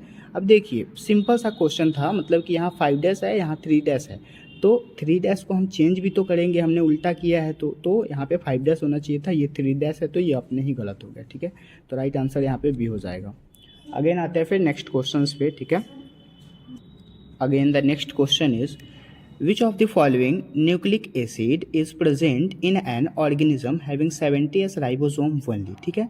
तो अब आपको इसमें से न्यूक्लिक एसिड दिया गया है, ठीक है, जिसमें से 70S राइबोसोम जिसमें है उसको चूज़ करना है आपको, ठीक है। तो जैसे कि यहाँ पे लिखा हुआ है, क्या चीज़ लिखा है, single standard DNA with protein को, तो सिंगल स्टैंडर्ड गलत हो गया। यहाँ डबल स्टैंडर्ड है बट DNA इंक्लूड है, तो ये भी गलत, डबल स्टैंडर्ड। लेकिन सर्कुलर DNA ये भी गलत, डबल स्टैंडर्ड सर्कुलर DNA नेक DNA होना चाहिए था, ठीक है, न कि यहाँ पे हिस्टोन प्रोटीन के साथ, तो ये गलत हो जाएगा, ये सही हो जाएगा, ठीक है। अब आते हैं फिर नेक्स्ट क्वेश्चन पे। नेक्स्ट क्वेश्चन फिर हमारा यहाँ पे क्या कह रहा है, purines found both in DNA and RNA are. तो प्यूरिन जब भी होगा तो उसमें एडेनिन और गुआनिन दोनों शामिल होंगे, ठीक है, जो कि नीट 2019 में पूछा गया था। अगेन फिर नेक्स्ट, मतलब कि बेस पेयर जो होते हैं वो प्यूरिन और पैरामिडिन होते हैं। प्यूरिन में एडेनिन गुआनिन आता है, और पैरामिडिन में साइटोसिन थायमिन और एडेनिन आता है, ठीक है। तो ये आपको याद रखना है। अगेन फिर यहाँ पे है the experimental proof for semi conservative replication of DNA was first show in bacterium, ठीक है, जो कि नीट 2018 में पूछा गया था। अगेन फिर यहाँ पे नेक्स्ट क्वेश्चन फिर क्या पूछा गया है, the final proof for DNA as the genetic material came from the experiments of. तो इसका right answer Hershey and Chase experiment हो जाएगा। अगेन फिर नेक्स्ट क्वेश्चंस देखते हैं, the association of histone HI with a nucleosome indicate. तो right answer यहाँ पे the DNA is considered into chromatin fibre. Again फिर नेक्स्ट क्वेश्चन है, spliceosomes are not found in a cell. The right answer is bacteria, ठीक है। Again फिर next question जो कि नीट 2017 का ही है, ये साढ़े के 17.5 के ही क्वेश्चन है, ठीक है। तो DNA replication in bacteria show in prod and fusions. Again फिर नेक्स्ट क्वेश्चन फिर है, proof the following RNA as should be the most abundant in the animal cell, जो कि rRNA में ही होता है, ठीक है। तो ये सब सिंपल से क्वेश्चन है जो कि पहले के एग्जामों में पूछे गए हैं। आप देख सकते हैं कितना सिंपल क्वेश्चन है। A complex of ribosome attached to a single strand of RNA is known as polysome, ठीक है। अगेन फिर नेक्स्ट क्वेश्चन है, DNA dependent RNA polymerase catalyzes transcription on one strand of DNA which is called यहाँ पे क्या answer होगा, ठीक है। तो इसका राइट आंसर टेम्पलेट स्ट्रैंड बोला जाता है इस चीज़ को, ठीक है, जो कि NCERT के लाइन है। अगेन फिर नेक्स्ट क्वेश्चन है, a molecule that can act as the genetic material must fulfil the trust given below in the except. तो मतलब कि इनमें से कौन से नहीं है, ठीक है। तो जैसे कि it should be able to express itself and found from the Mendelian character, बिल्कुल सही है। It should be the genetic replicate, सही है। It should be the unstable structure and chemical, नहीं, यहाँ पे जो है अनस्टेबल नहीं स्टेबल होना चाहिए था, इसलिए गलत हो गया ऑप्शन, और यही करेक्ट हो गया क्योंकि हमें एक्सेप्ट खोजना है कि इनमें से कौन से सही वाले नहीं है, ठीक है, मतलब एक्सेप्ट उसमें से नहीं है, ठीक है। तो राइट आंसर सी होगा। अब आता है फिर नेक्स्ट क्वेश्चन पे। नेक्स्ट क्वेश्चन फिर यहाँ पे क्या कह रहा है, which of the following rRNA act as structural RNA as well as ribosome in bacteria. तो नीट 2016 का ये क्वेश्चन है, इसका राइट आंसर 23 SrRNA हो जाएगा, ठीक है। अब आते हैं फिर नेक्स्ट क्वेश्चन में, Taylor conducted the experiment to proof semi conservative mode of chromosome replication. तो इसका राइट आंसर विसिया फोबा हो जाएगा, विसिया फोबा, ठीक है। अगेन फिर आते हैं नेक्स्ट क्वेश्चन पे, the equivalent of structural gene is called cistron, ठीक है, जो कि नीट 2016 में पूछा गया है, ठीक।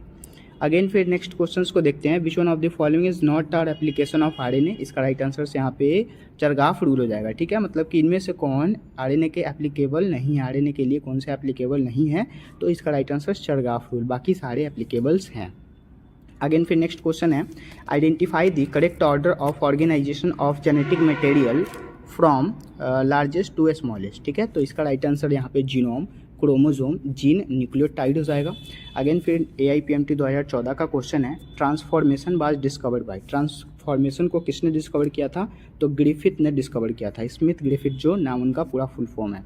अगेन फिर नेक्स्ट क्वेश्चन है, removal of RNA polymerase third from nucleoplasm will affect the synthesis of, तो tRNA हो जाएगा ट्रांसफर RNA, ठीक है। अगेन फिर आते हैं नेक्स्ट क्वेश्चन पे। नेक्स्ट क्वेश्चन यहाँ पे क्या कहा जा रहा है, नेक्स्ट क्वेश्चन यहाँ पे कहा जा रहा है, which of the following is not a part of transcription unit in DNA, the right answer is the inducers. ये जो होगा ये क्या होगा कि उसके पार्ट नहीं है, किसके पार्ट नहीं है, तो DNA के ट्रांसक्रिप्शन के पार्ट ये नहीं है। बाकी टर्मिनेटर वाला प्रोसेस होता है, वहाँ पे प्रोमोटर वाला भी होता है, स्ट्रक्चरल जीन वाला भी होता है, लेकिन इंड्यूसर नहीं होता, तो ये राइट आंसर होगा। अगेन आते हैं नेक्स्ट क्वेश्चन पे।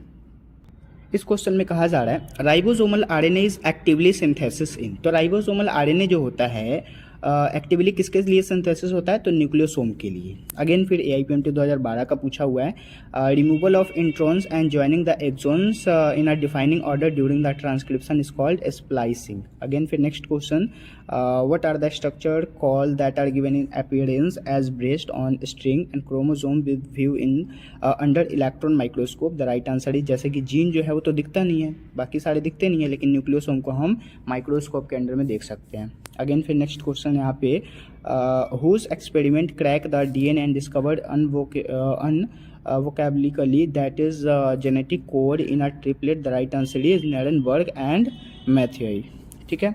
अब आते हैं फिर हम नीचे के क्वेश्चंस को देखते हैं, क्योंकि यहाँ तक काफ़ी ज़्यादा पुराना क्वेश्चन हो गया, वो सिलेबस चेंजिंग का भी क्वेश्चन नीचे है जो कि आपसे नहीं बनेंगे। तो आते हैं हम अपने नेक्स्ट टॉपिक पे। This is our next topic. इस टॉपिक से भी लगभग 2 से 3 क्वेश्चन प्रत्येक ईयर आते हैं, ठीक है, और ये चैप्टर भी काफ़ी ज़्यादा इंपॉर्टेंट है। तो यहाँ पे इस टॉपिक को देखते हैं, genetic code and gene expression के, ठीक है। जैसे कि फर्स्ट क्वेश्चन है, the recombination frequency between the gene A and C to 5% and C to मतलब B to C is 15%, B and D is 9%, A and B is 20%, C and D is 24% and A and D is 29%. What will the sequence of gene in a linear chromosome, ठीक है, in a linear chromosome। तो linear chromosome के लिए सबसे पहले तो A होगा, ठीक है, क्योंकि जैसे हम इसको सजाएं तो सबसे पहले AC मतलब कि यहाँ पे कॉमन क्या आ रहा है, AA आ रहा है, ठीक है। सबसे ज़्यादा वाला कौन है, 29 है, जिसमें से A और D है, तो A पहले हम चूज कर लेंगे, ठीक है। उसके बाद फिर हम देखेंगे किस चीज़ वाले को, 29 के बाद 24 है, तो 24 में C और D है, ठीक है, C और क्या है, D है। तो हम यहाँ पे C और D वाले को नहीं लेंगे, ठीक है, यहाँ पे हमें B वाले को चूजिंग करना है। यहाँ पे A B C and D is the right answers, ठीक है।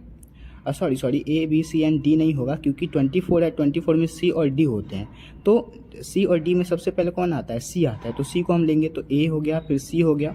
उसके बाद फिर 24 के बाद 20 है, तो यहाँ पे A और B में A तो हो चुका है, तो B आएगा, ठीक है, और लास्ट में D बच गया, तो D मतलब C is the right answers. Again आते हैं फिर नेक्स्ट क्वेश्चन पे। स्टेटमेंट फर्स्ट कह रहा है, द कोडोन्स AUG, ठीक है, the codons AUG code for methionine and phenylalanine, ये जो है मतलब कि फिनाइलानिन, तो ये गलत हो गया, मतलब कि AUG जो है वो इसके लिए कोड नहीं करता है। AUG मतलब कि AAG और AAG जो होते हैं, दोनों के दोनों कोडोन जो होते हैं वो एमाइनो एसिड और लाइसिन के लिए कोड करते हैं, तो ये बिल्कुल सही ऑप्शन है, मतलब first is the statement is correct but second is incorrect, ठीक है। अगेन आते हैं नेक्स्ट क्वेश्चंस पे। नेक्स्ट क्वेश्चन कहा जा रहा है, आइडेंटिफाई द करेक्ट स्टेटमेंट, आपको करेक्ट स्टेटमेंट चूज करना है, तो इन सारे में B is the right answers. RNA polymerase bind with RH factor and terminate the process of transcription in bacteria, this is the right answers. Again फिर आते हैं नेक्स्ट क्वेश्चन पे। नेक्स्ट क्वेश्चन यहाँ पे पूछा जा रहा है, what is the role of RNA polymerase third in the process of transcription in eukaryote, the right answer is B, transcribe tRNA and fifth sRNA and snRNA, ठीक है। उसके बाद फिर नेक्स्ट क्वेश्चन देखते हैं, identify the statement which is incorrect, जो कि NEET 2020 में पूछा गया था। इसका right answer glycine is an example of lipid, जो कि इनकरेक्ट है, ठीक है, मतलब कि sulphur is an the intercellular part ऑफ क्या है, क्रिस्टलिन, तो ये सही है। उसके बाद फिर यहाँ पे ट्राइसोनिन process to ring and the structure, this is also correct, but glycine जो होता है वो लिपिड का मतलब कि एग्जाम्पल नहीं है, वो एमाइनो एसिड के एग्जाम्पल्स है, ठीक है, तो this is the incorrect statement. Again आते हैं नेक्स्ट क्वेश्चंस पे। फिर यहाँ पे नेक्स्ट क्वेश्चंस कहा जा रहा है, the first phase of translation is, तो ये जो ट्रांसलेशन है इसका फर्स्ट फेज क्या होता है, एमाइलो एसिलेशंस ऑफ टीआरएनए, ठीक है। अगेन फिर नेक्स्ट क्वेश्चन देखते हैं, a specific palindromic sequence which is recognised by Eco RI is, तो इसका राइट आंसर GAATTC CAG होता है, ठीक है। अगेन आते हैं नेक्स्ट क्वेश्चन पे। नेक्स्ट क्वेश्चन यहाँ पे क्या कहा जा रहा है, from the following identify the correct combination silence and feature genetic code के लिए, तो डिग्रेडेट, नॉन ओवरलैपिंग और नॉन एल्बिग्यूस, ठीक है। तो D is the right answers. Again आते हैं फिर नेक्स्ट क्वेश्चन पे। नेक्स्ट क्वेश्चन यहाँ पे क्या कहा जा रहा है, which of the following features of genetic code does allow bacteria to produce human insulin by recombinant DNA technology? The right answer is genetic code is nearly universal. अब आते हैं फिर नेक्स्ट क्वेश्चन जो कि नीट 2019 में पूछा गया है। यहाँ पे कह रहा है मैचिंग करना है, जैसे RNA पॉलीमरेज, तो RNA पॉलीमरेज को हम RNA से मिला देंगे। अगर RNA पॉलीमरेज सेकेंड है, ये फर्स्ट था ये सेकेंड, तो सेकेंड को हम HNRNA से मिला, मतलब RNA ही आएगा, लेकिन यहाँ पे RNA फर्स्ट पॉलीमरेज होता है, उसके बाद HNRNA जो होता है वो सेकेंड पॉलीमरेज होता है, और थर्ड पॉलीमरेज tRNA होता है, ठीक है। So the right answer is 2, 3 and 1। आगे आते हैं फिर नेक्स्ट क्वेश्चन पे जो कि नीट 2019 में पूछा गया है, express sequence TAG is TG it refers to, this is the gene express as RNA। Again फिर नेक्स्ट क्वेश्चन से क्या कह रहा है, AGG TATC GCAT is a sequence from the coding strand of a gene, what will be the corresponding sequence to the transcribed mRNA? The right answer is AGG UAUC and UCAG, ठीक है। Again फिर next questions देखते हैं। यहाँ पे next questions जो कि आपको मतलब कि मिक्सिंग करके इसके कोडिंग निकालने पड़ेंगे, तो इसका राइट आंसर यहाँ पे 33 आएगा। अगेन फिर यहाँ पे नेक्स्ट क्वेश्चन जो कि बिल्कुल सिंपल सा और काफ़ी ज़्यादा बार पूछा गया question, which of the following is a started codon, तो स्टार्टेड कोडोन AUG को बोला जाता है, ठीक है, और स्टॉप कोडोन GUG को, मतलब कि यहाँ पे नहीं दिया गया है, GUG को बोलते हैं, ठीक है। So the right answer is AUG। Again आते हैं फिर नेक्स्ट क्वेश्चन। नेक्स्ट क्वेश्चन जो है वो आपका 2013 में पूछा गया था नीट के। यहाँ पे एक डायग्राम दिया है और इसी डायग्राम को आपको चूज़ करना है, जैसे कि DNA के पहले कौन सा प्रोसेस होता है, नहीं पहले वाले को नहीं, यहाँ पे DNA के बाद में बताना है। तो DNA बनेगा, DNA के बाद वहाँ पे क्या होगा, ट्रांसक्रिप्शन का प्रोसेस होगा, ठीक है, और ट्रांसक्रिप्शन के बाद mRNA बन गया, mRNA के जस्ट बाद कौन सा प्रोसेस, ट्रांसलेशन का प्रोसेस, तब प्रोटीन बना, और प्रोटीन बनने ही वो प्रोड्यूस्ड किया जाता है। तो प्रोड्यूस्ड वो किसने किया था, तो फ्रांसिस क्रिक के द्वारा किया गया था, प्रपोज, ठीक है। तो राइट आंसर यहाँ पे क्या हो जाएगा, C हो जाएगा। आगे आते हैं, अब जैसे कि यहाँ पे चार ग्राफ, ये भी गलत, ये भी गलत, ये भी गलत, right answer Francis Crick. Again फिर नेक्स्ट क्वेश्चंस को देखेंगे। If one strand of DNA has the nitrogenous base sequence as ATCGTC, what would be the complete RNA। अब RNA में चूज़ करना है, तो T को हम U में चेंज कर देंगे, तो U, उसके बाद A, फिर C का नहीं, पहले T को, तो T को फिर U लिखेंगे, मतलब कि UAUCG, UAGAC। तो G क्यों आया, क्योंकि G को हमने सबसे पहले ले लिया, तो सही बात है। और उसके बाद फिर हमने यहाँ पे CT को चेंज कर दिया, तो AC हो गया, ठीक है। तो B is the right answers. Again फिर नेक्स्ट क्वेश्चन है जो कि AIPMT 2009 में पूछा गया था, काफ़ी पुराना क्वेश्चन है, जो कि आपको बनाने नहीं है, बस थोड़े थोड़े आप एक एक झलक इसको देख सकते हैं, ठीक है, स्क्रीनशॉट लेके इसको याद कर सकते हैं, इतना इंपॉर्टेंट भी ये नहीं है, ठीक है।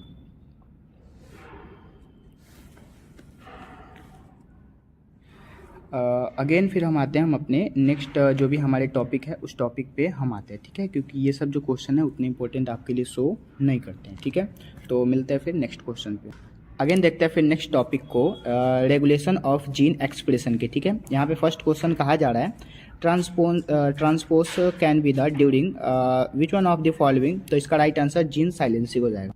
अगेन फिर आते हैं नेक्स्ट क्वेश्चन पे। यहाँ पे नेक्स्ट क्वेश्चन जो पूछा गया है वो ई कोलाई स्ट्रेन पे पूछा गया है, ठीक है। अब यहाँ पे आपको पूरा नहीं पढ़ना है, यहाँ पे ई कोली पढ़ लिया, उसके बाद फिर gene get mutated and product can not be the inducer molecule, ठीक है। तो यहाँ पे right answer ZYA gene will not be transcript, ठीक है, मतलब कि वहाँ पे ट्रांसलेट वो नहीं होते हैं, ठीक है। So B is the right answers. Again आते हैं फिर नेक्स्ट क्वेश्चन पे। यहाँ पे नेक्स्ट क्वेश्चन क्या कह रहा है, in a gene in the process of transcription in eukaryote the RNA polymerase 1 transcribe, तो ये नीट 2019 में पूछा गया था, इसका राइट आंसर C हो जाएगा। rRNA 28S and 18S and 5.8S, ठीक है। अगेन फिर आते हैं नेक्स्ट क्वेश्चन जो कि नीट 2019 में पूछा गया था, मैचिंग पूछा गया, जैसे जीन आई, उसके बाद मतलब कि I जीन, उसके बाद Z gene, A gene and Y gene. तो आई जीन का यहाँ पे राइट आंसर क्या हो जाएगा, आई जीन का यहाँ पे रिप्रेसर्स हो जाएगा, ठीक है। उसके बाद जेड जीन का क्या मिला सकते हैं हम यहाँ पे, बीटा गैलेक्टोसाइड। तो राइट आंसर यहाँ पे 3, 1, 4 एंड 2 हो जाएगा। अगेन आता है फिर नेक्स्ट क्वेश्चंस पे। नेक्स्ट क्वेश्चंस में भी मैचिंग करना है, ठीक है, और आपको करेक्ट मैचिंग चूज़ करना है। तो करेक्ट मैचिंग यहाँ पे जैसे कि जोकोब और मोनोर थे, उन्होंने लैक ऑपरेंट दिया था, ठीक है। अगेन आते हैं फिर नेक्स्ट क्वेश्चंस पे। All of the following pairs is not operon except. तो यहाँ पे मतलब कि लैक ऑपेरॉन कौन से नहीं है, ठीक है।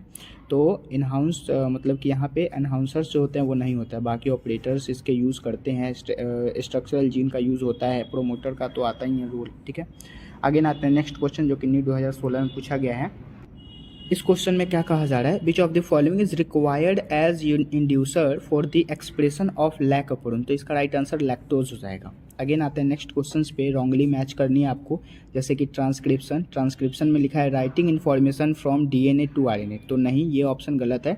ट्रांसक्रिप्शन में टीआरएनए से डीएनए तक जाता है, तो ये उल्टा लिखा हुआ है, इसलिए गलत हो जाएगा। अगेन आता है फिर नेक्स्ट क्वेश्चंस पे, जो कि कहा जा रहा है, क्या ऑप्शन कहा जा रहा है, which enzyme will be produced in a cell in which there is a nonsense mutation in the lac Y gene, ठीक है। तो इसका राइट आंसर बीटा गैलेक्टोसाइड्स हो जाएगा, ठीक है। आते हैं अब अपने नेक्स्ट टॉपिक पे।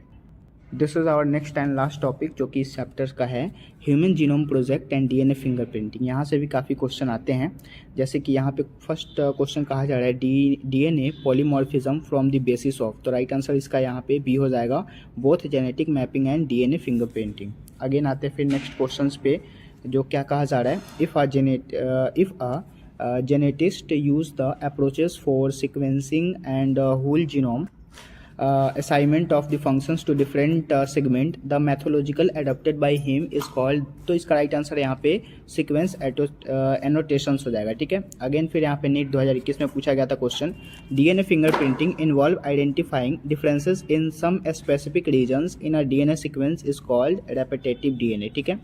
अगेन फिर यहाँ पे नेक्स्ट क्वेश्चन जो कि नीट 2021 का ही है, DNA strand on an gel क्या चीज़ है, stain with the ethidium bromide when view and UV radiations approaches. तो इसका right answer bright and orange bond हो जाएगा, ठीक है, जो कि नीट 2021 में पूछा गया था। अगेन फिर नेक्स्ट क्वेश्चंस देखते हैं, which of the following basis of genetic mapping of human genome as well as DNA fingerprinting, ठीक है। तो इसका राइट आंसर से यहाँ पे polymorphism in the DNA sequence हो जाएगा, जो कि नीट 2020 में पूछा गया था। फिर हम यहाँ पे देखेंगे नीट 2016 में पूछे गए questions, when the following is not the required for any of the techniques of DNA fingerprinting available at the present. तो इसका राइट आंसर से यहाँ पे जिंक फिंगर एनालिसिस हो जाएगा, ठीक है। बाकी सारे क्वेश्चन जो कि हैं वो AIPMT के हैं, जो कि उतने इंपॉर्टेंट नहीं हैं, इसलिए अब हम इस चैप्टर को यहीं पे रहने देते हैं। आई होप ये वीडियो आपको अच्छा लगा होगा। अगर अच्छा लगा हो तो इसे अपने दोस्तों के साथ भी शेयर करें और सब्सक्राइब करना ना भूलें। तो मिलते हैं अगली वीडियोज़ में, तब तक के लिए थैंक यू।